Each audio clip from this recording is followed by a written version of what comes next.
Dictation start होगी 5 second बाद। Yes, Bharat शुरू से ही विश्व को शांति और प्रेम का संदेश देता रहा है। न सिर्फ देश के ऋषि मुनि बल्कि यहाँ के वैज्ञानिक भी अपने ज्ञान विज्ञान का उपयोग सर्वदा मानव कल्याण के लिए करते आए हैं। जब दुनिया के विकसित राष्ट्रों में खुद को ताकतवर साबित करने के लिए परमाणु अस्त्र बनाने की होड़ लगी थी, तब भी हमारे देश के वैज्ञानिक नाभिकीय विखंडन द्वारा विद्युत उत्पादन जैसे मानव कल्याणार्थ कार्य करने की बातें सोच रहे थे।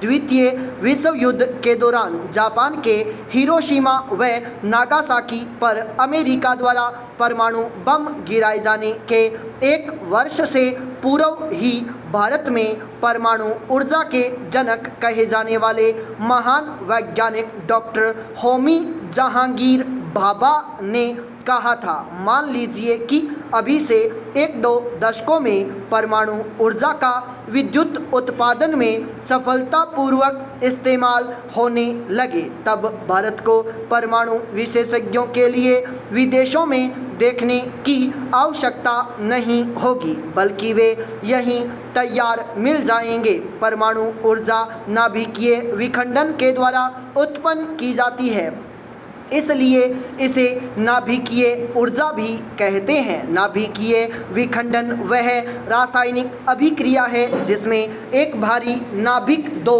भागों में टूटता है। नाभिकीय विखंडन अभिक्रिया श्रृंखला अभिक्रिया होती है। यह श्रृंखला अभिक्रिया 2 प्रकार की होती है, अनियंत्रित श्रृंखला अभिक्रिया एवं नियंत्रित श्रृंखला अभिक्रिया। अनियंत्रित श्रृंखला अभिक्रिया का प्रयोग जहां परमाणु बम बनाने में किया जाता है, वहीं नियंत्रित श्रृंखला अभिक्रिया के द्वारा नाभिकीय रिएक्टरों में परमाणु ऊर्जा का उत्पादन किया जाता है। नाभिकीय रिएक्टर में ईंधन के रूप में यूरेनियम 235 या प्लूटोनियम 239 का प्रयोग किया जाता है। अभिक्रिया को नियंत्रित करने के लिए मंदक के रूप में भारी जल या ग्रेफाइट का प्रयोग किया जाता है। मंदक रिएक्टर में न्यूट्रॉन की गति को धीमा करता है। रिएक्टर में नियंत्रक छड़ के रूप में कैडमियम या बोरॉन का प्रयोग किया जाता है। यह छड़ नाभिक के विखंडन के दौरान निकलने वाले 3 नए न्यूट्रॉन में से 2 को अवशोषित कर लेती है, जिससे अभिक्रिया कार्यों नियंत्रित हो जाती है और उत्पादित परमाणु ऊर्जा को विद्युत ऊर्जा के रूप में परिवर्तित कर इसका प्रयोग लाभदायक कार्यों के लिए किया जाता है। नाभिकीय रिएक्टर से कई प्रकार के विकिरण उत्सर्जित होते हैं जो रिएक्टर के समीप कार्य करने वालों को नुकसान पहुंचा सकते हैं। इसलिए रिएक्टरों के चारों ओर कंक्रीट की मोटी मोटी दीवारें बनाई जाती हैं, जिन्हें परिरक्षक कहा जाता है। पाई पैराचेंज परमाणु रिएक्टर का उपयोग मूल रूप से विद्युत उत्पादन के लिए किया जाता है। नाभिकीय रिएक्टर में ईंधन की कम मात्रा से ही अपार ऊष्मा का उत्पादन किया जा सकता है। जहां 1000 वाट के थर्मल पावर संयंत्र को चलाने के लिए 300 लाख टन कोयले की आवश्यकता होती है, वहीं इतना ही विद्युत उत्पादन नाभिकीय रिएक्टर में मात्र 30 टन यूरेनियम से संभव है। रिएक्टर से प्राप्त विद्युत ऊर्जा का उपयोग विभिन्न उद्योगों में किया जाता है। इसके अतिरिक्त परमाणु रिएक्टरों का उपयोग प्लूटोनियम उत्पादन के लिए भी किया जाता है। यह यूरेनियम से भी बेहतर विखंडनीय पदार्थ है।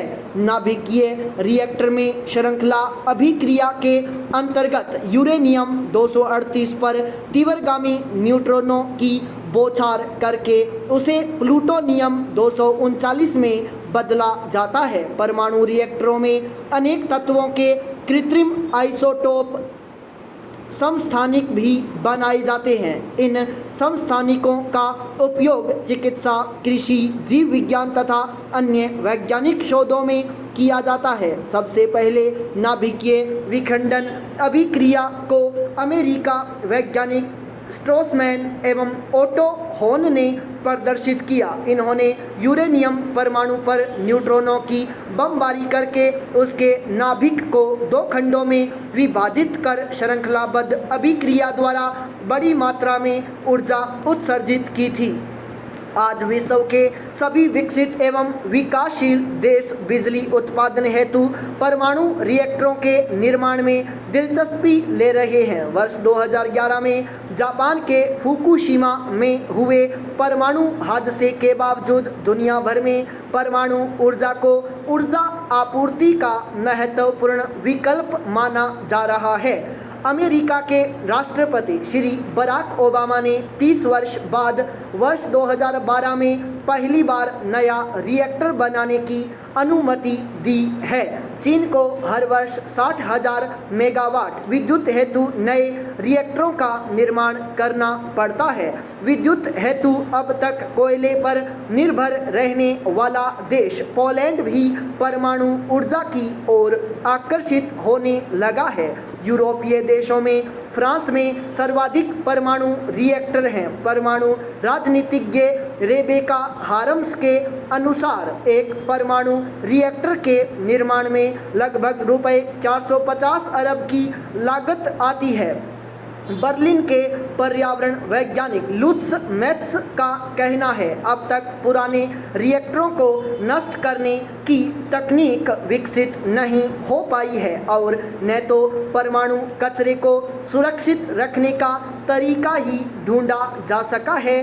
बावजूद इसके परमाणु ऊर्जा का उत्पादन वर्तमान युग की आवश्यकता बन गई है। आज विश्व के 30 देशों में लगभग 450 सक्रिय परमाणु रिएक्टर हैं। पाई प्राचीन भारत में डॉक्टर भाभा की अध्यक्षता में वर्ष 1948 में परमाणु ऊर्जा आयोग की स्थापना के साथ ही परमाणु ऊर्जा कार्यक्रम का श्री गणेश हुआ। इस आयोग ने अपनी परमाणु ऊर्जा की नीतियों के क्रियान्वयन के लिए वर्ष 1954 में परमाणु ऊर्जा विभाग की स्थापना की। इस विभाग के अंतर्गत कई शोध संस्थान कार्यरत हैं। तब हमारे प्रथम प्रधानमंत्री पंडित जवाहरलाल नेहरू ने कहा था, भारतीय परमाणु कार्यक्रम सिर्फ शांतिपूर्ण उद्देश्यों के लिए है।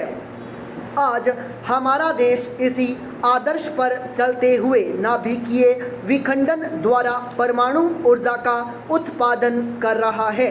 परमाणु ऊर्जा आयोग ने अपने परमाणु कार्यक्रमों को 3 चरणों में विस्तार देने की योजना बनाई। इसमें सबसे पहले प्राकृतिक यूरेनियम ईंधन से चालित भारी जल प्रतिकर्मी रिएक्टर की स्थापना का लक्ष्य रखा गया। इसके बाद क्रमशः प्लूटोनियम ईंधन चालित तीव्र प्रजनक प्रतिकर्मी रिएक्टरों तथा नाभिकीय फास्ट रिएक्टरों से उत्पादित यूरेनियम व प्लूटोनियम के पुनः प्रसंस्करण की प्रक्रिया को आगे बढ़ाने के लिए रिएक्टरों की स्थापना का लक्ष्य रखा गया। प्रथम परमाणु शोध रिएक्टर वर्ष 1956 में अप्सरा नाम से मुंबई के निकट बनाया गया। ईंधन के भागों को छोड़कर यह बॉइलिंग वाटर रिएक्टर अपने ही देशवासियों द्वारा यही निर्मित किया गया था। इसी वर्ष कनाडा की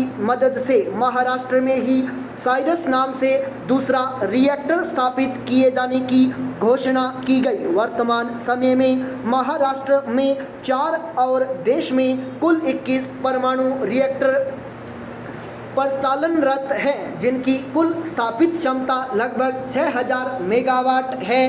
भारत के 6 प्रांतों में स्थापित इन रिएक्टरों में 2 बॉइलिंग वाटर रिएक्टर एवं 18 प्रेशराइज्ड हैवी वाटर रिएक्टर एवं 1 प्रेशराइज्ड लाइट वाटर रिएक्टर हैं।